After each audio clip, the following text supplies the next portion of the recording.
Hello, everybody. Number 17 from the Book of Nothing is very short and simple and absolutely the money. Number 17 is the sense of something the same thing as the truth of something. A sense of something doesn't necessarily point to the truth of anything, does it? It can, but it doesn't have to. Now, when we're talking about the truth of something versus the sense of something, this is the crux of the whole thing. You've got a sense that you're a Bob or a Carol or a Ted or whoever. And I used to have a sense that I was Fred. I don't want to say there's no identification left, but it's it's not enough to be worried about. Pardon me, my chair. It's not bothersome whatever's left. It doesn't, and it's not all the time. It's just it'll come up in the way of a complaint, because that's what we do. Ego complains. It's a complaining machine. That's what it does. That's its function. Because when you're complaining, you're keeping ego alive. So we'll complain about anything and everything. Have you ever noticed that? God almighty. It's a beautiful day if only. Boy, this would be something if only. Oh, she's a really nice girl, but oh, it's a beautiful mountain. But it's cold as hell. I mean, it's always we're modifying. We're modifying excellence. We're modifying everything that we find. We're modifying it to where it's just not quite good enough for us, not quite enough for us, not quite good enough for us. And it doesn't make any difference what it is. We will cut down absolutely anything and everything, because in that way we don't have to wake up. And sometimes I'm going to just be candid with you. That's what we're doing here. This is candor. And most of you folks are just not getting it. You're just not getting. How long you've been watching YouTubes, right? How long you've been watching YouTubes expecting to wake up? I had some. I met some people one time they hired me as a teacher, and I said, "So, how long have you been? How long have you been trying to wake up? Or how do you feel your things are going?" They said, "Oh, we think things are going real well. We're making real progress." And I said, "Oh, okay. So, how long have you been seeking?" And then the guy said, 40 years. So I said, "When do you think you'll wake up?" Soon.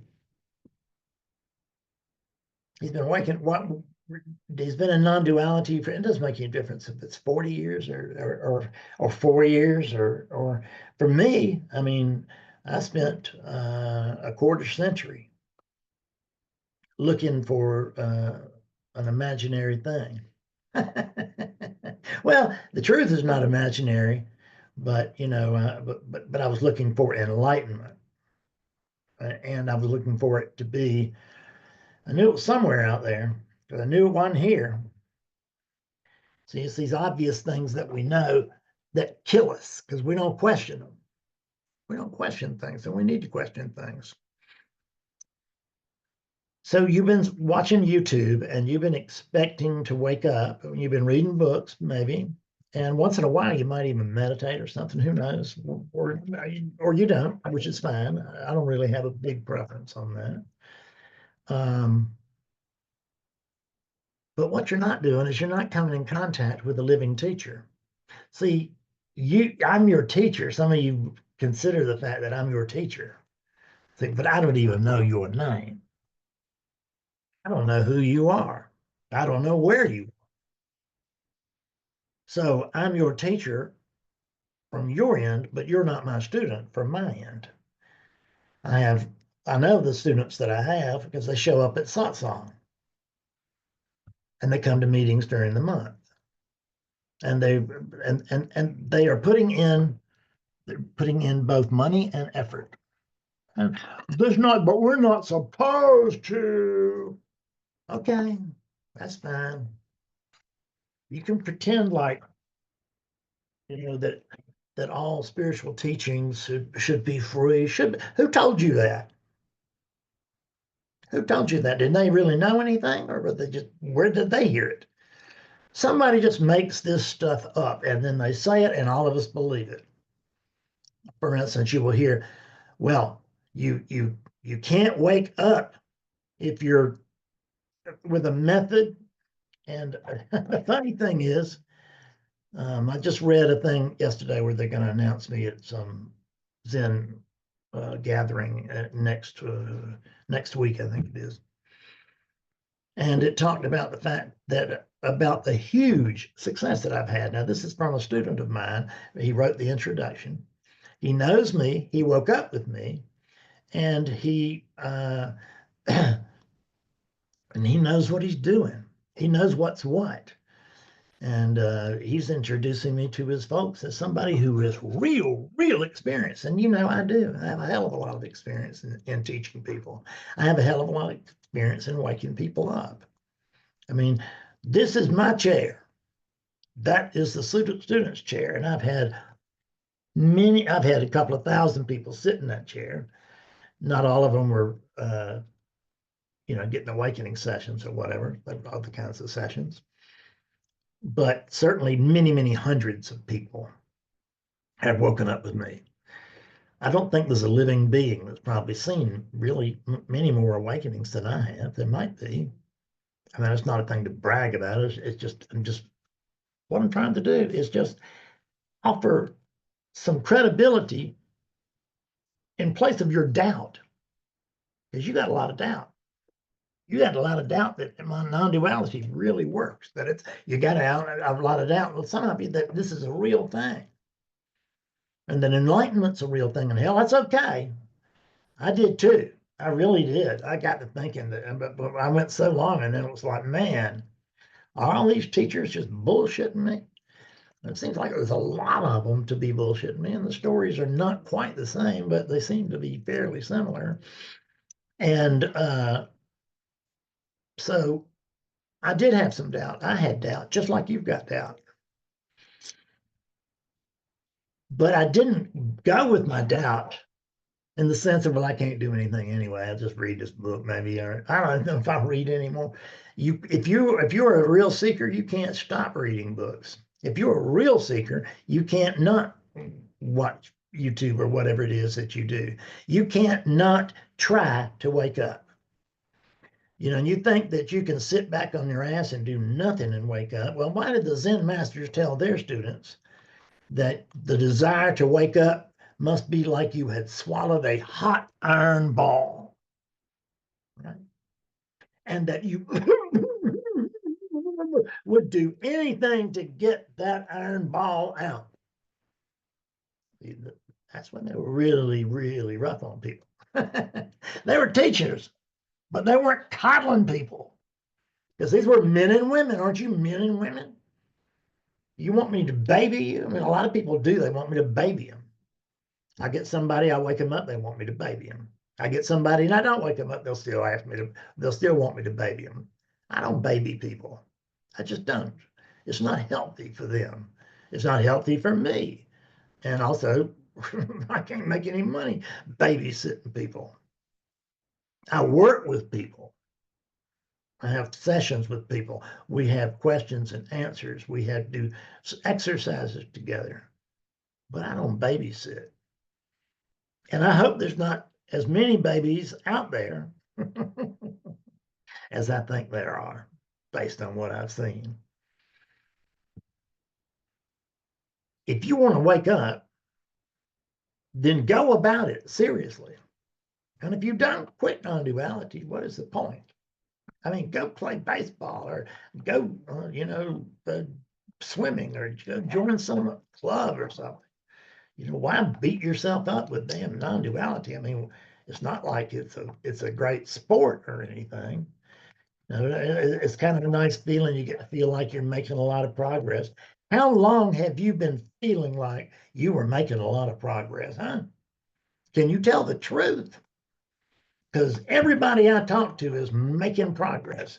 but almost nobody that I talk to has woken up without a teacher, without a real teacher that they knew, that they could talk to, that they could ask questions of, that they could be around consistently, that they could be in the company of. See, satsang means in the company of other spiritual beings, in the company of enlightened beings sometimes. That's the way it is with my satsang. But you're not in contact with one enlightened being. You're in contact. You're you're in a room with a bunch of enlightened beings, and there's no being that's enlightened.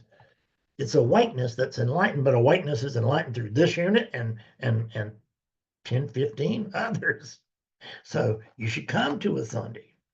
You know, most of the people in the room will be either awake or they're headed toward it. And they've got enough sense to go and get a teacher. Young people will get a coach for anything, but I don't get that many young people. I get mostly get people 40s and up, which is fine. I'm very comfortable with that, but I like younger people too.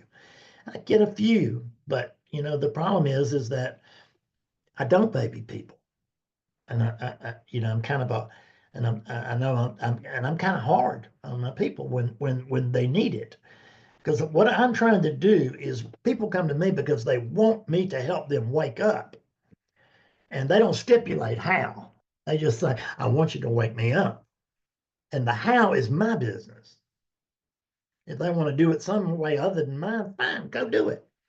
But don't be in my camp and fussing about the way that I am doing anything with, how I treat you, that I'm too hard on you or whatever. The truth is, I'm not hard enough because I still want people to like me. I shouldn't care, and I don't care a whole lot, but I do care, and I want people to like me. I want people to have a good time. I want everybody to be comfortable and all that stuff. I really do. And these are my friends, and I'm not hard on my friends. I don't have to be hard on my friends. They're not doing anything wrong. They come to me when there's a problem, but I mean that I would come to them with a problem too. I don't have all the answers, but I do have a great many wonderful questions. I can help you wake up, but you have to come to satsang. You have to come and talk to me. Maybe you need meetings. Okay, that's fine. If you can afford it, get a one-on-one meeting, get a bunch of one-on-one meetings. That will help you to really and truly move into the realm of enlightenment. It'll bring you. You're already awakened. Okay, you're already awake. You're already awakeness. So it's not like I've got to pull you over some golden line. You're already awake. The problem is you don't know it. And see that when you are awake and you don't know it, then the life you live is that of someone who is not awake. Being awake and not knowing it is no better than not being awake. It's basically the same thing. Your experience is going to be right on par with each other. But with this, man, I mean, things change and they can change quickly when you get with a teacher. They can also change slowly, but usually it's both, right? But the awakening here is not a long way off.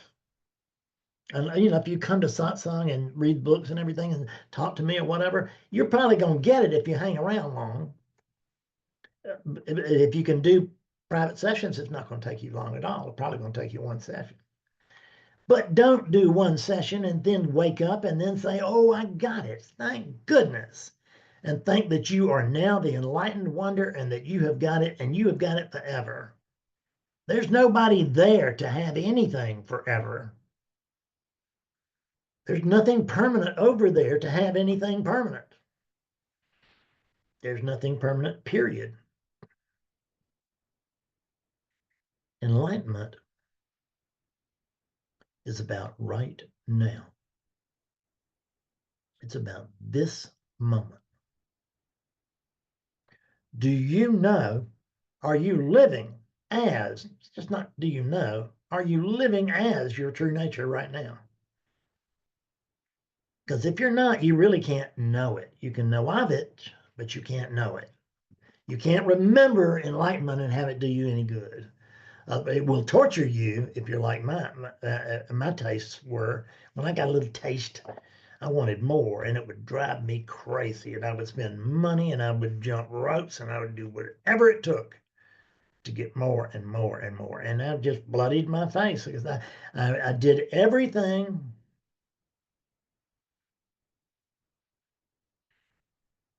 except work with a teacher. I didn't want to work with a teacher. What do they know? I want to do it my way. That's what people say. Well, how are you doing it your way, working out? Well, not so good.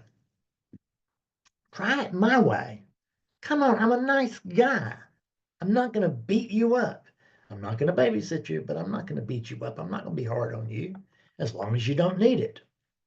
If you absolutely require it, then I'll be hard on you until you tell me not to. When you tell me not to, you're probably telling me you don't want me to be your teacher anymore. And that's okay. I'm not everybody's teacher, but I may be yours. I have been the teacher that released, I can't tell you how many people that tell me, I've been in this forever and I just can't get it. Fred, I'm a hard case. I have heard that over and over again shortly before they woke up.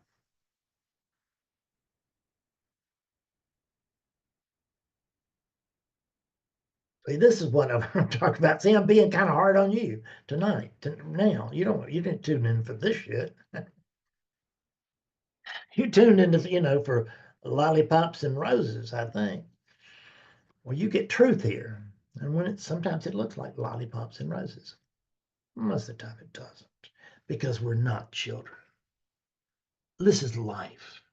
An enlightened life is completely different from living a life that is not free. Freedom turns out is not just a good idea or a nice something, it's everything. Come be free. Come join me. Come join me as often as you can. We'll fix it. You can afford satsang. Don't do something else and save your money. Get a session. It'll change you, or it's really going to move you. And if you're a serious seeker, you're going to want to come back. It's just the way it is. So make this your most important thing. That's what they say, is that you don't have to make seeking the prime thing in your life in the sense that you have to spend the most time on it. You probably need to spend the most time on earning a living or keeping your family happy and together and with you. You don't have the time to spend that you spend earning your living. You don't have to go and clock in 9 to 5. Fred's spiritual center. But you have to be willing to give everything in order to get this. It needs to be the most important thing in your life. And if you're just a dilettante, tell yourself the truth. I'm a dilettante. There's no point. I need not even expect to awaken. It doesn't mean that you couldn't. People wake up by pure miracles of God all the time. But it hasn't happened to you yet. And it probably isn't going to, because we call miracles of God. We don't call them commonplace events of God. Right? Well, I'm not even going to apologize. This just is what it is. And this comes from somebody who loves you. You know, it doesn't come this because I want to break your arm and get you to do something wrong. I just want to poke you along. into the right direction. Because you may not be moving in the right direction. Most people that I meet are not. They think they are because they hear the pointers, but most of the pointers, folks, are pointing in the wrong direction. And you will never wake up with them. You may wake up in spite of them. But I'm not saying there aren't great pointers out there. There are, but there's just not that many. Most of them are pointing in the other direction, or they're so generalized that they're worthless. Thank you for your attention. I love you. See you later. Bye-bye.